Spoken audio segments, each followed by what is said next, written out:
Celia Hatch describes herself as a UFO nut living in Calgary, Canada. Over a lifetime of activism in many different areas, she has landed in the world of extraterrestrials, and she believes that one of the best ways to help leave a better world for our children is to communicate with evolved life forms who can help us learn how to better get along with each other. And she joins us now. Hi, Celia. Hey, Dean, how are you? I'm good. Um, I've interviewed Mike Merberg a couple of times, and one of my favourite sayings came from Mike, and he says that why chase ET when you can invite him in or her for tea? And I just thought that was great, and that's basically what you do with the CE5 movement. So how did you get involved? So, a long time ago, about almost 8 years ago, actually, I watched the documentary Sirius, which Dr. Greer created. It's got that plot line following this little mummified Atacama being. And in the movie, somewhere in there, he briefly talks about CE5 and actually making a human initiated request for contact. And I was just thrilled with that idea. I thought that was so exciting. And a friend of mine and I just got together and started a little group, and we've been meeting fairly regularly. Maybe the first 3 years was kind of sporadically here and there, but still fairly regularly over 3 years. We didn't drop it too much, and then the last 3 or 4 years a lot more regularly. But yeah, it's been exciting. It's been a wonderful journey. So describe what human initiated contact means. Yeah, so human initiated contact is basically a request for communication from a human.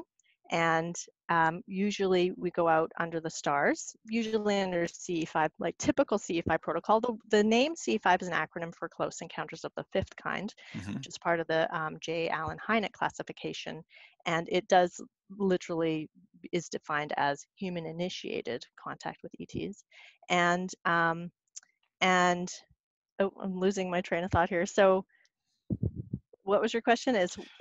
Well, human initiated contact, so you're basically initiating contact with the ETs. Yes. Yeah, absolutely. Yep.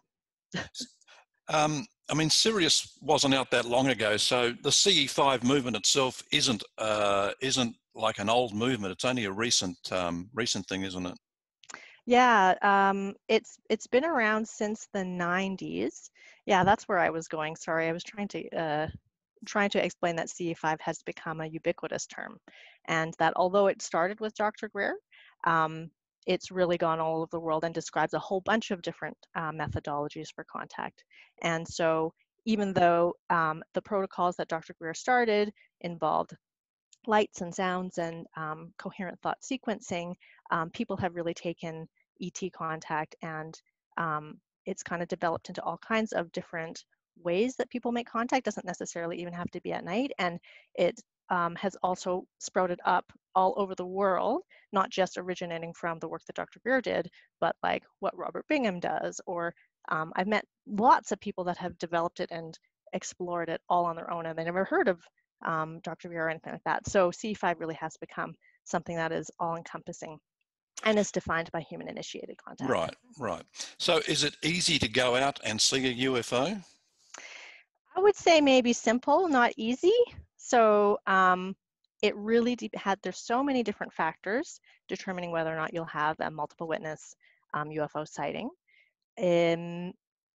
Generally, if you're ready, they're ready, and you will see, you'll have a sighting. But there's a whole bunch of other things too. I do think the probabilities are increased if you go out into the wilderness where it's nice and remote. Definitely there is huge factors in relation to your own frequency and where you're at in your own involvement. So the most key ingredient, I would say, would be your ability to raise your consciousness, to expand it into the field, the consciousness field of humanity and all that is, and bringing your frequency up to a plane where we can meet and communicate with highly evolved beings. So they bring their frequency down to meet with us, and we bring our frequency up. So if you're able to increase your frequency, Yep. then your probability is much higher for making contact. And you mentioned that as one of the ingredients, and you wrote a book called simply called a CE5 handbook, and you mentioned there are 3 ingredients that you need, and one is connection to one mind consciousness, and then there's 2 others: a sincere heart and a clear intent. So when you make contact with ET, I mean, can they detect whether you have a clear heart and what your intent is? Yeah, and I'm not sure how they do that. I was thinking about that the other day. What are the measurements that they make, and how is it that they see us? You hear about different ways that ETs or the different beings, or maybe in different realms, that different beings view us. I heard that beings from non-physical realms actually see us as light and like masses of light. And so maybe we emit a certain sound or light frequency or color or something that they can see um, our progress on the scale, moving kind Hmm. of like from service to self to service to others. Right. Have you have you received, like, I mean, is it threatening making contact with these entities? I think it can be threatening if you yourself are afraid of it. Um, and then you kind of get into your own sort of like complex about, what are you doing, and are you interacting with benevolent beings, and it kind of like screws yourself up in your own little world. But as far as, has anybody been negatively affected by human initiated contact, I have not heard of any. um, I know that there are a lot of accounts about, ETs and abductions, which was kind of a thing in the past that happened um, before. Doesn't seem to be happening, at least not in the numbers that it used to. And I think that it's still wise to be cautious about, you know, yourself and what you're getting into always, for all things. But as far as um, have has in the CE5 community, have we ever heard about an ET that was ever harming anybody, or had some kind of malevolent intent, or like just screwing with anybody? Hmm. No, never. And the CE5 community is quite large, so and quite connected. People really do talk to each other. So although we've had a lot of, you know, gossip about other CE5 members or other humans, Hmm. never anything of an extraterrestrial origin that has affected anybody negatively. So to get started, can someone go out and just do this on their own, or is it better to come through a group like yours? Do you know, I think that either works just fine. I think that when you're working on your own, sometimes your desire is amplified to do this, and especially if you are willing to take the steps to go out there at night and to try this, then you do have a kind of like a determination that I think is recognized or measured in some way. But if you are in a group, then you do have the group dynamics of amplification, which happens when you bring people together. So I think that they've done studies with this. I don't remember the name of the study, but there's a Princeton study about, like, if you've got one person, Hmm. how can you affect that little predicting machine number Yep. thing, right? You know what I'm talking about, right? Hmm. So as you bring people together, you become more powerful. And so for me personally, I do find that if I'm in a group, it is almost like a 90% chance that we will have a sighting or have some kind of experience. And if I'm by myself, it's like a 10% chance that I'll have a sighting or an experience. Right. So I find for personally that the group experience really does amplify my ability to make contact. Well, I guess it's the old, it's the old theory in the, or not theory, but in the Bible. It says when more than 2 people pray together, the amplification and the power that brings is it's unmeasurable. So I guess in that respect, it's similar. It's like the same thing. Exactly. Yep. So what kind of tools or equipment would someone need to do this? So zero tools or equipment are needed. I think that there's a whole bunch of different ways that people think that we should all make contact. It's interesting once you get online and into the forums and stuff. Some people are very against tools, and some people really love them. And I really think it's just up to each unique individual. You're going to find what excites you and what works the best for you. I think that some people are attracted to tools because if you use something like a magnetometer, tri-field meter, for example, then because there really is literally nothing that could affect that if you're out in nature and your cell phones are off, I think that for some people that's a level of proof for themselves that really resonates with them, and that it just works for them and they use it because it works for them. But you really don't need it. So you could definitely just go out somewhere where there's a nice dark night sky and just with your intention and with your heart, make a request for contact and not need any tools whatsoever. Now, I've done quite a number of reports on CE5 just this year alone, and one question I get a lot from people is why don't they film the event? And Mike Merberg suggested to me, no, he says that's not the reason, that's not why we do it. And I guess people are just curious that they just want to see an alien on film. But I mean, you guys don't film your events. No, we did try. I do have a little night vision camera that I bought, and honestly, it's so much of a bother. It takes away from the experience. You just cannot. Getting UFO footage is really difficult, and then even when you do have something that looks anomalous to a group of people on the ground, and you can see in the great big sky what it is doing, when you're zoomed up on it, it just looks like a little like white light. It Right. looks kind of boring, honestly, Yeah. on film. Yeah. So it's just too much of a bother for us, and so we haven't. I've never. I think Mike is right. It really isn't the intention. I think that there are people. It's interesting. There are people out there, and they may not necessarily categorize themselves as a human initiated contact. They may just categorize themselves as like UFO researchers or whatever, but that they do continually get sightings and they continually get footage. And it's really interesting to me. That's almost as if different people have different roles, and that I don't know if the ETs are saying, okay, yes, we will show us to you every time you come out with a camera. We're okay with you recording us. But you could have a CE5 group that's like, oh, let's start recording now. And then, it's just like crickets out there once they go out with the equipment. So it is interesting that there's different roles that seem to be being played. Is it easy to discern what's real and what's not real when you're out there? I would say no, especially at first, because you're so excited that you want everything to be real. And then you'll see a plane and everybody will get really excited about seeing a plane, and they're like, oh, wait a second, no, it's got like the red and the green lights and it's got a strobe light. Like, no. Making that discernment, I think, is a real process in CE5. And I think that's something that it's something that it's like, if you can be brave enough to jump into not being an expert, not knowing, and also having a whole bunch of sightings that you'll never know if they were UFOs or not legitimately, right? Like there's alleged meteorites, which is just a falling star, and I think that's a low-key sighting. I think sometimes that's ET. I think sometimes it's not.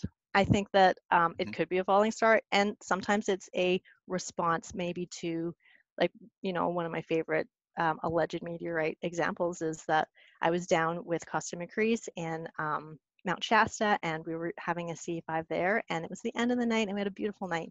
And he said, thank you, and an alleged meteorite came by, right? So was that a falling star? Yeah, it could have been like very synchronous and just aligned with him saying thank you. I would probably say that personally, I would believe that that was a recognition of our appreciation. Right. Yeah. Right. What about actual beings themselves? Do you actually see those, or just the UFOs? So at first, if you're getting into CE5, I would probably guess that most people are not ready for face-to-face contact. And I don't think that we have had, there's been two members of our group that have had face-to-face contact. One was in his home, and a being kind of like materialized in his home. Wow. He was about to hit the light switch, and Yep. he looks back in the room, and there's a being there, and just kind of appeared and then went away.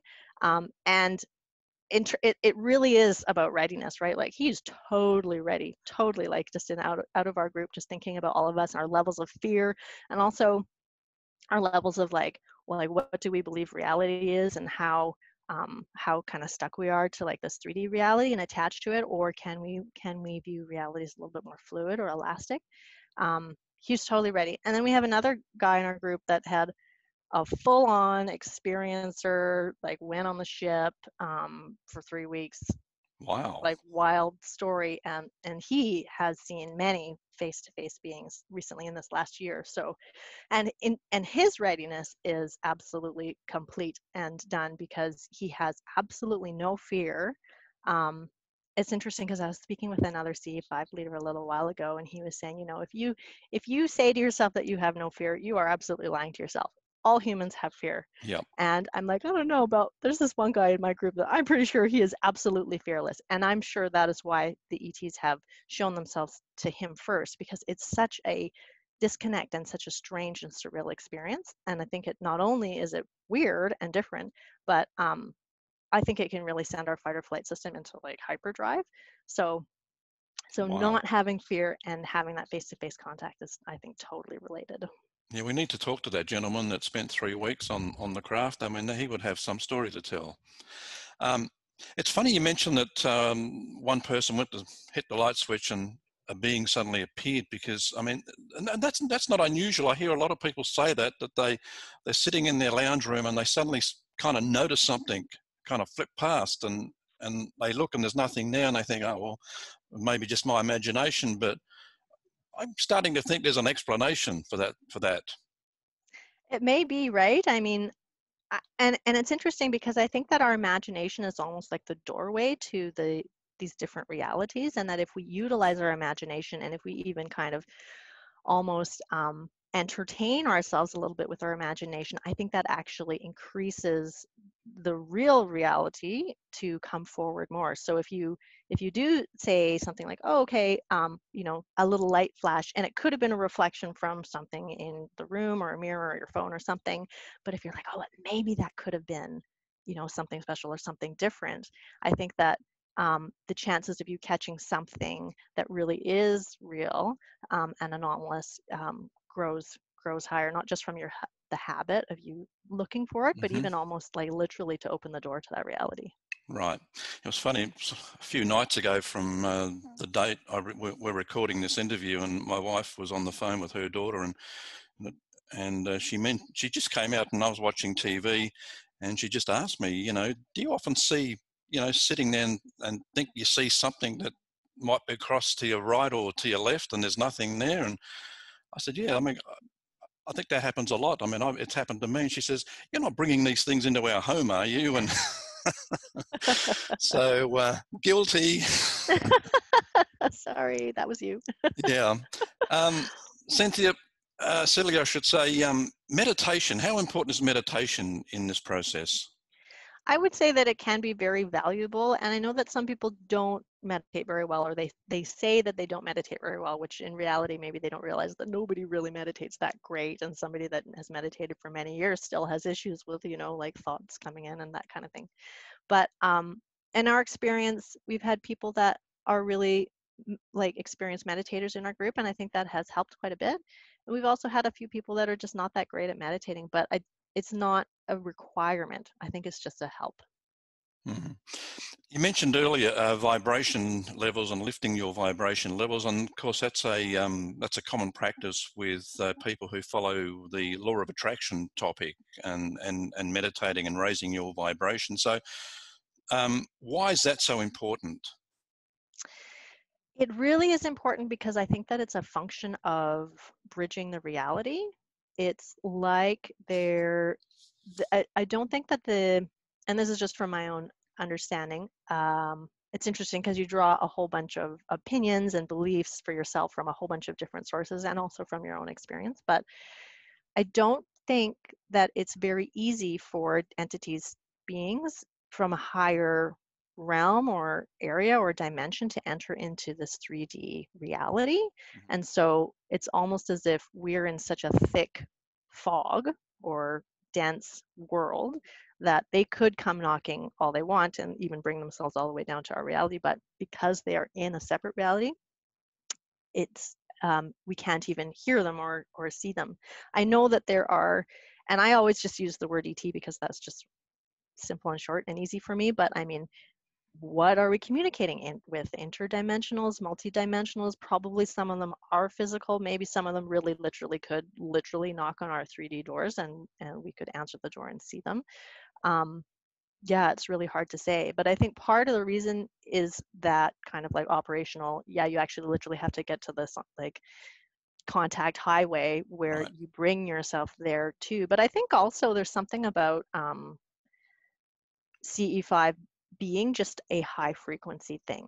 It's like if you go to the store and you buy a Ouija board, that is just typically going to be a bad experience Mm-hmm. because it's just so often associated with kind of darkness or not so happy spirits or whatever that is, right?